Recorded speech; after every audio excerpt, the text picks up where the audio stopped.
சொல்லி நான் கொடுத்துட்டேன். இப்ப போனால கொடுத்தீங்கல்ல அந்த மனுவை வந்து நம்ம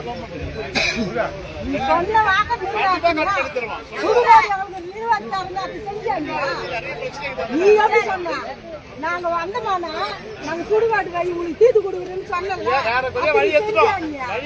நீ வந்து ஓட்டு வாங்க மாதிரி சொன்ன. நீ வந்து ஓட்டு வாங்குற வரைக்கும்